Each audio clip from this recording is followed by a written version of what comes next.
talk about the pull list for January 21st to Comic Book Day. We've got 8 comic books on the pull for a total of $37.92. That's not that expensive, guys. I talked about it in past new comic book weeklies, but I try to stay under $50, right? So $37.92, that's pretty decent. And yeah, so just under $40. We're loving it.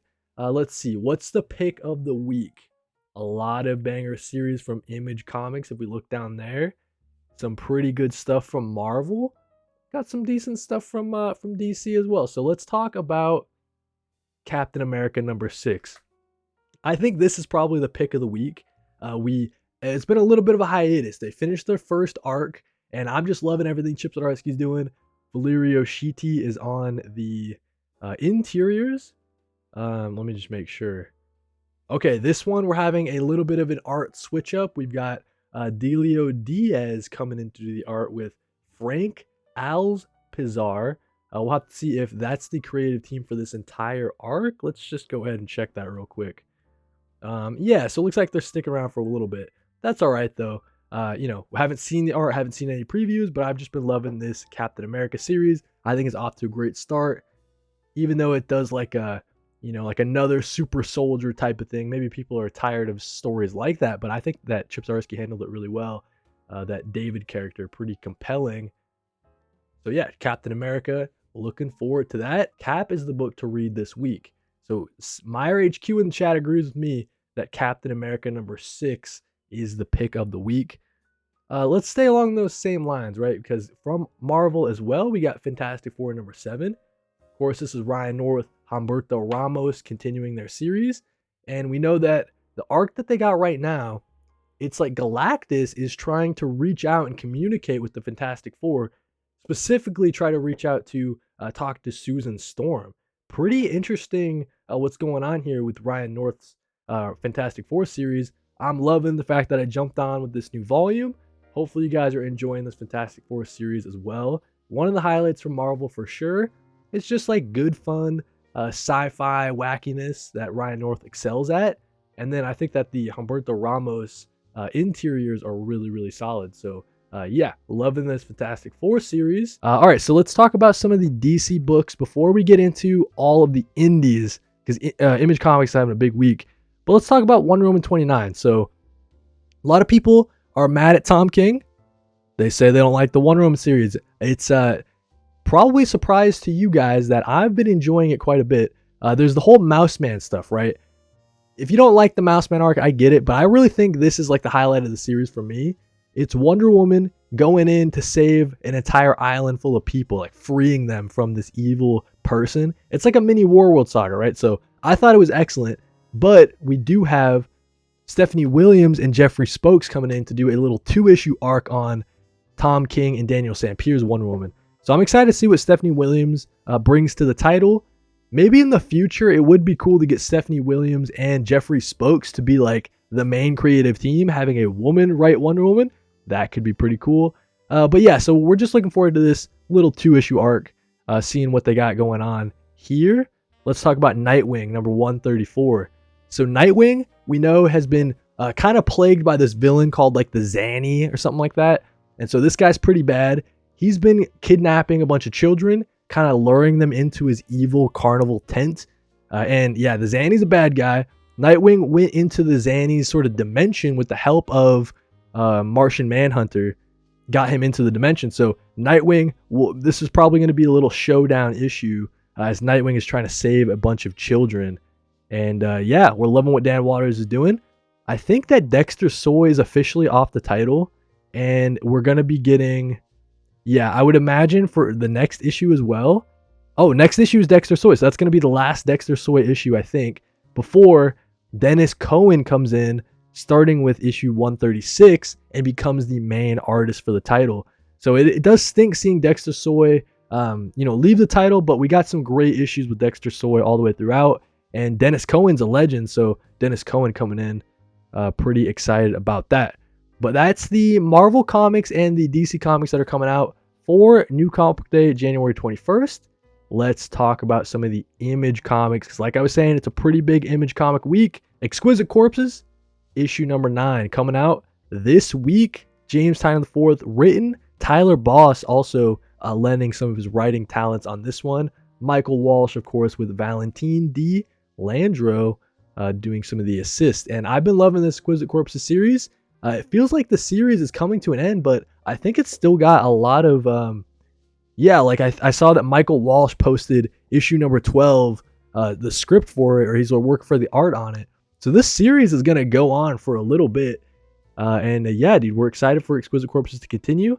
Battle Royale horror type of series, focusing on a bunch of these just crazed killers. And there's sort of like a bracket style that's been going on. A lot of the killers have been, slowly taken out. And I think that we're down to, I could be wrong, I don't have it on me, but I think we're down to like the last 4 killers, I think. But yeah, Exquisite Corpses continues to be a fun series. Let's talk about Assorted Crisis Events. So this is a series written by Dennis Camp. He's just killing it over on the Ultimates, over on Absolute Martian Manhunter. And then Dennis Camp's got a new series coming out called Bleeding Hearts. That's coming out soon from DC Vertigo. But we're excited about this one. It sounds like a homeless comic book artist falls into the gutters. Can Wally find his way back to life and reality, or is he lost in the blank white space between panels forever? So this one's going to be really meta. A story about a comic book artist. Some timey-wimey sci-fi stuff happening to him. So excited about this. Assorted Crisis Events has been a favorite of mine, especially from Image Comics. An excellent series all around. Great creative team attached. And yeah, definitely check out this one. This is a great series because you can just start reading it. You don't need to know anything previous. You can just start reading issue 8. The whole setup is that it's an anthology series. So each issue is it's a brand new story that you can just start reading. And dude. Paul Dev says, sounds like Truman Show, but in comic form. That's sick. Yeah, Paul Dev. I'm expecting some meta weirdness in this issue. Dennis Camp just killing it. Really, really impressive stuff. The Power Fantasy issue 15. You guys know that this is my favorite ongoing indie comic series. Favorite Image comic series for sure. Kieran Gillen and Casper Wingard is just doing some incredible stuff with this one. The entire story is focused on these super powerful people that have the power. They each have the power to destroy the world, but they're kind of at like a standstill, kind of like a Cold War. Like, hey, if you try to kill me, I'll try to kill you, because we all have these crazy powers. It's really, the last couple issues have had some really surprising twists and turns. And so we're in the thick of things. It seems like this character, Eliza, is featured here on the cover. She's going to be cracking sometime soon. We know that in the past, the last like 3 issues or whatever, one of the characters was pretending to be God, speaking to her all the time, trying to keep her calm and like, yes, my child, God's listening to you. Like, because if he didn't, she would just kind of pop off and like demons would come out, or whatever her power is. It's like crazy. So yeah, I think that she's going to start to crack because that person who was pretending to be God isn't alive anymore. So no one's pretending to be God for her. And we're really worried about what's going to happen. And dude, Power Fantasy. It's a really good series, really underrated. I don't hear enough people talking about it. And then finally, the last pull of the day, Everything Dead and Dying, issue number 5. This will complete Tate Bromble and Jacob Phillips series. This is the last issue, and we hate to see it go, but what an amazing journey all throughout. Really emotional. It's not like your typical zombie story. It's totally different than other zombie stories that have come before. This one has so much emotion attached to it, as we see this guy who's just holding on to this life. But in the zombie apocalypse, it's just impossible to hold on to that life. He's finding out. So Everything Dead and Dying issue 5 will close out the series there. And if you haven't checked it out, definitely pick it up in a trade. But those are the comic book pulls for the week. Let me know in the comments if I missed anything, especially from Marvel. You guys know I don't pick up too much Marvel. And so that's the pull list. 8 comics for $37.92. And we'll be sure to do the pull list next week. You guys know we're always doing the pull list. Let's get into the comic book reviews of the week. So this is all the stuff that came out last week for, Last week for January 14th. Let's see here. We got DCKO, excellent issue there. We're going to be reviewing the Ultimates as well, right in the middle of their Ultimate Endgame event. Excellent issue of Teenage Mutant Ninja Turtles that we're going to talk about. So keeping it going with IDW, Beneath the Trees Nobody Sees. We got some great stuff from the Energon universe. We're going to talk like G.I. Joe, the end of the Dreadnought War. Transformers continues to be incredible. And then we got some stuff from Ghost Machine like Geiger. And speaking of Kieran Gillen, we have his Die Loaded series, issue 3 that he's doing with Stephanie Hahn. So that's the order of reviews for today. Let's talk about DCKO, all right? So, and listen, minor spoilers, or I guess kind of, I'm not going to lie, major spoilers, all right? Because we got to get into it.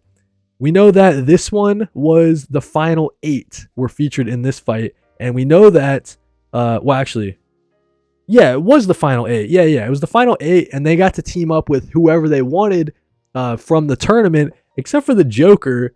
He has the most Omega energy, so for some reason he can pick any character in all of DC, and we find out that he picks Mixpiddlix, Mixaplix, I don't know how to say it. And then, yeah, I think everyone else had a really fun set of fights. We know that Hawkman or Aquaman picked Hawkman, so they try to go up against, who do they go up against? Oh yeah, it was Lex Luthor and Supergirl. They try to go up against, and I thought that the Superman fight was actually really interesting. We saw that Guy Gardner picked Hal Jordan, and Hal Jordan, the item he brought into the event, into the DCKO event, was the thing that makes you dream of like a better world or whatever. So he tried to just take Superman off the board. We know that Wonder Woman teamed up with Big Barda. That was so fun to see, as we see like Wonder Woman lassoing Big Barda and like throwing Big Barda at Cyborg and Connor Hawk. And yeah, so I just, DCKO just continues to be a super fun series. Really loving everything DCKO right now. Everything DC in general, I mean, let's be honest, but DCKO is so fun. Initially, we thought Joker brought in the Joker who laughs, or whatever this guy's name is, I forgot. But it turns out that wasn't the case. It was actually, he was playing 5D chess and became Emperor Joker, if you guys have read that series. And then we know that at some point, Shazam combines with Superman. That was such a crazy moment. Let's see if I can get to that point real quick. Yeah, one of my favorite moments of the years, so far. We're not that far in, but so sick, dude. Like, okay, so little details, right? Like this Superman's wearing earrings, bro. Like, it's so sick, bro. It's so sick. So yeah, really fun event so far. And then we know that the absolute characters are coming into the universe. I take this as maybe it's in the absolute universe, right? But it's the future of the absolute universe that Darkseid has control over. Because if you look, right, this isn't the absolute universe characters we know and love. They're all kind of twisted and kind of evil, right? So yeah, the absolute universe characters are coming, but I have a feeling they're not the ones that we know and love. But I guess I could be wrong. We'll have to see. So yeah, DCKO continues to be a fun event, and it sounds like everybody is loving it in the chat at least. Alrighty, so let's keep it going with the comic reviews by talking about the Ultimates issue 20. We know that the Wasp betrayed her team in the last issue. It turns out she's been working for Nick Fury the whole time, but she's been triple backstabs because she's actually been working for the Vision the whole time. We know that Hector, what's his name? It's not Hector. Whatever the Human Torch's real name is, right? So he was sent back in time by Iron Lad, and he's been slowly over the years setting the foundation for the Ultimates like rise. It's crazy. Like that revelation from Dennis Camp, I thought was so smart, dude. The Human Torch, the original Human Torch, is actually the Vision in this universe and been setting up things in the shadows this entire time. Like, people that would be influenced by fascist tendencies, he's like, no, that's not good. That was like what Hitler did. So it's like little things like that have added up over time to slowly stop the spread of the Maker's like ideology and stuff like that. I thought it was genius, bro. And then you get into the part where Nick Fury, he's been fighting this war against the Vision this entire time, a secret war. So Dennis Camp drops that this is the version of Secret War in the Ultimate Universe.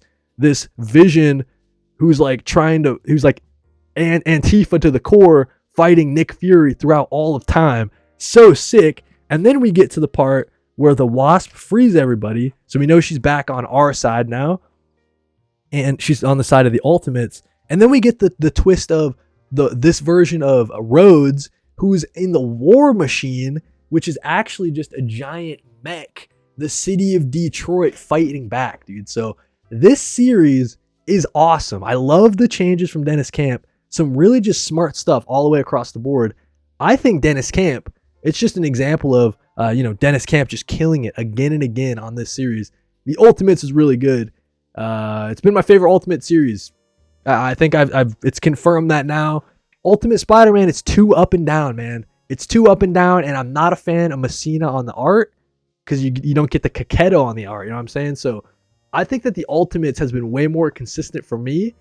So yeah, Ultimates issue 20, excellent issue to an excellent series, and I'm looking forward to seeing how Dennis Camp and the gang close out the Ultimate Universe. All right, let's talk about some of the IDW releases from last week, like Teenage Mutant Ninja Turtles. Issue number 14. This is the second issue, I believe, of Jin Lewin Yang and Freddie E. Williams taking over the title. The first part was pretty cool. It's all the different turtles. They're kind of splitting up, but they're focused on protecting some of their enemies because this mysterious villain, as we see on the cover here, his name is Ujigami. This guy here, he is trying to take out all of the the villains of the turtles, as we see here. So the turtles feel like they need to protect their own villains because this guy is just going around just killing them all, man. So crazy stuff that's going on. But we know, and sorry if this is a spoiler, guys, but we know that the Ujigami is actually Master Splinter. That's a crazy twist. So Master Splinter is this killer dude, but he's doing it for love, we find out. Someone's maybe twisting Master Splinter and like forcing him to think that if he kills all his enemies, then she'll be coming back or something like that. So we'll have to see if that ever comes to fruition, but I feel like Master Splinter is getting manipulated, right? And the turtles try to go to protect the current leader of the Foot Clan, and she's being protected by Bebop and Rocksteady. So we see them get introduced into this arc as well. There's a scuffle. The Ujigami actually does appear and tries to kill the leader of this Foot Clan. So the Ninja Turtles have to team up with her, Bebop, and Rocksteady to fight off this Ujigami guy. And yeah, dude, I'm just loving this Teenage Mutant Ninja Turtles run so far from Jin Lewin Yang. At the very end, Splinter comes back, potentially, but something's not right. So of course they go and they hug him, but in the back of everybody's minds, it's like, hey, this isn't right. I mean, Master Splinter is dead. Like, we know that for a fact. What is going on here? So yeah, a lot of cool questions being asked from Jin Lewin Yang. I think the art is really strong too. I was worried about that because you get Juan Ferrero, right? It's so excellent. This is not quite up to that level, but I think the Freddie E. Williams art with the coloring from Andrew Dollhouse, it was really excellent. Like, you can tell that Andrew is really dialed in specifically. Let me find a good example. Like the use of primary colors. So like Bebop and Rocksteady, they share some of the blue, purple, orange, and reds that the Ninja Turtles have. I just thought that was kind of clever. As we see, like, you'll turn the page and it's dominated by the Teenage Mutant Ninja Turtles, like, primary 4 colors. So yeah, I'm loving the art in this series. That was the thing I was most worried about, but they got us covered here. Continuing with the really fun Teenage Mutant Ninja Turtles series. That's been a really good one. Southside Roan, it says Beneath the Trees was a banger this week. That's our next review, so let's talk about it. Beneath the Trees Where Nobody Sees. This is the second to last issue before they close it out, before Patrick Horvat just closes out this, potentially closes it out for good. As we see our main character, things are starting to catch up to our main character, Samantha. All her murders in the past, right? We know that this sister of one of the characters that was murdered in the first volume by Samantha, the sister has come to town looking for her brother, and Samantha is oddly enough trying to help the sister, help the sister find her brother's remains. Kind of like a sadistic, kind of toying with her food, it seems like Samantha to the sister. But yeah, it seems like everything is kind of catching up to Samantha. the cops are coming to her place of work, and she decides to sort of burn it all down, kidnapping the sister in the process. So what's going to happen in the last issue? I'm not sure. I was trying to keep that as spoiler free as I could, because I really do think that this is a series that most people would get a kick out of reading. It's got great art style from Patrick Horvath, and it's going to be a surprising ending, I'm sure. So I don't want to spoil it too much. But yeah, definitely read the first volume of this before you read the Rite of Spring. That's the second volume, or else this is not going to really make a lot of sense. Definitely read the first volume first. All right, let's talk about some Energon universe stuff. Wrong button. Let's talk about some Dreadnought War. Had a really fun conclusion in G.I. Joe issue 17. This was an excellent issue. We know that the Cobra Commander, he was about to be attacked by all the Dreadnoughts. He says, hey, first off, Cobra Commander just went savage with this chainsaw, just cutting people up like crazy. And he says, hey, listen, I'll make a deal with you guys. Work for me, right? Work for me, and I'll get you guys all the money. You guys like partying. And so Cobra Commander teams up with the Dreadnoughts. The G.I. Joe group, they have to go in and potentially kidnap Cobra Commander, because Duke has questions for Cobra Commander. He's got a lot of questions for him. So that's kind of the goal. And we see this fight break out. But a surprising thing happens at the end of the fight. We know that one of our G.I. Joe members is in possession of a Transformer. Or not in possession, but a Transformer is working secretly with one of our Joe members. And surprising the rest of the G.I. Joe. They didn't expect that at all. And Cobra Commander gets away like he always does. And the team is kind of left, dang, Cobra Commander got away. We'll have to get him on the next one. So just a great issue of G.I. Joe, ending the Dreadnought War. The twist at the very end, we find out that our main dude, who's been kind of leading the G.I. Joe, or being the sort of like military middleman between Duke and the military, this guy is actually a member of I don't know who Zartan is. Okay, I'll be honest with you. I don't know. This twist was probably hit better if I knew who Zartan was, at being a big G.I. Joe fan. So if you're a big G.I. Joe fan and you know Zartan, that was probably a crazy twist. But for me, it was just a crazy twist to know that this guy is not actually on our side. We'll have to see what happens in the next issue of G.I. Joe. Awesome stuff, man, from the Energon universe. I think this is my favorite part. Transformers is still good, but I think G.I. Joe is my favorite part. Let's talk about G.I. Joe real quick. Transformers real quick. Getting all mixed up. I thought this was an alright issue. It's just like more of the Transformers are all like warming up. They're kind of getting things ready. They're healing all their people, getting ready for the next battle.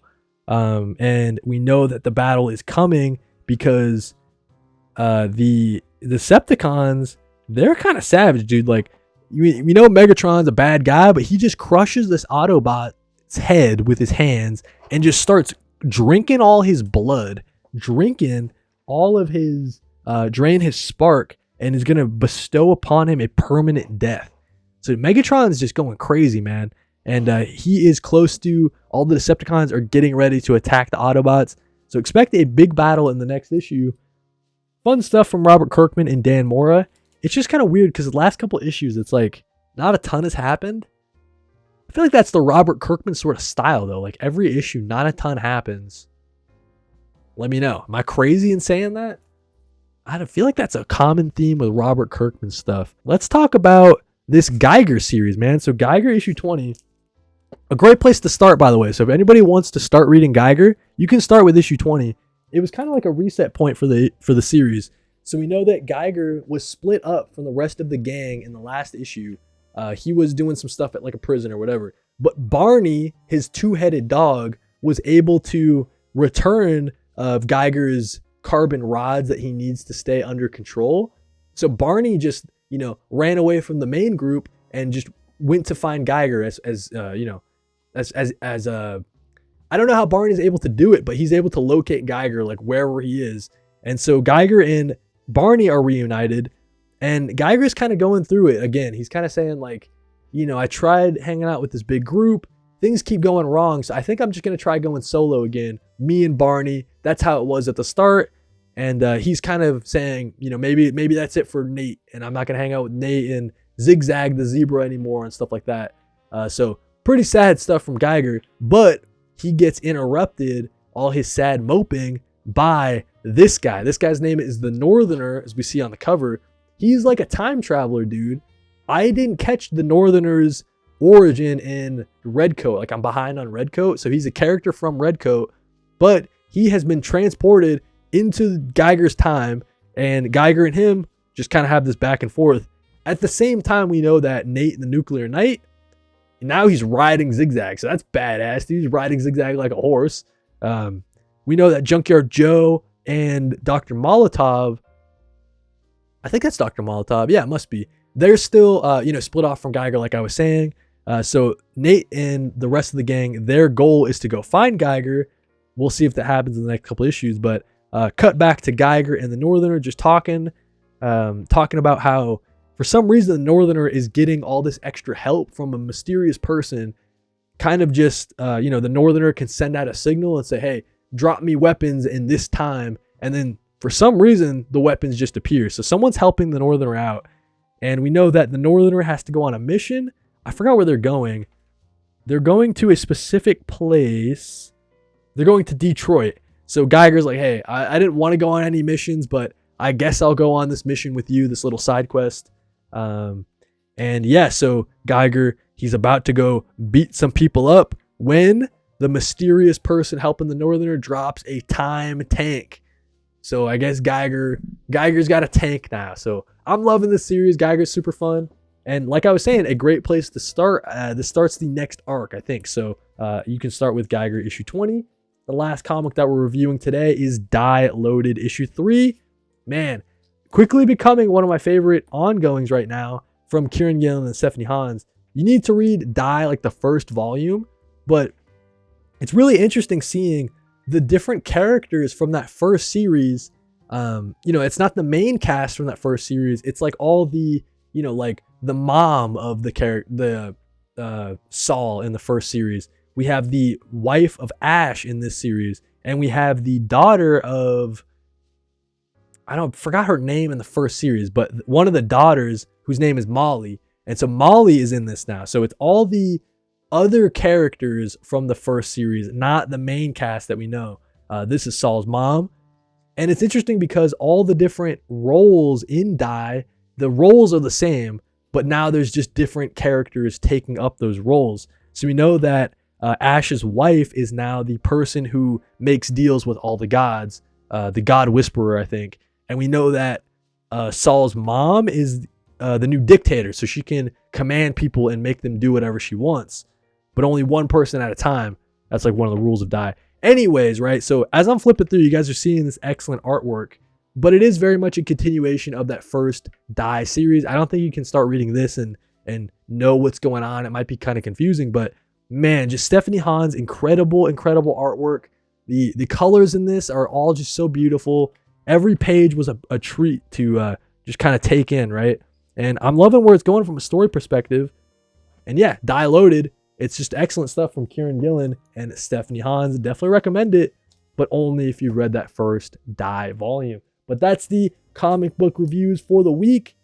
This is all the stuff that came out last week. Definitely, though, the pick of the week, I've just been liking DCKO, man. So DCKO is excellent. Hope you guys had a great week for comic books. Hopefully you guys enjoyed the review. Let me know if I missed anything to review. Let me know down in the comments. While you're down there, like if you liked, subbed if you loved. It'd really help out the channel.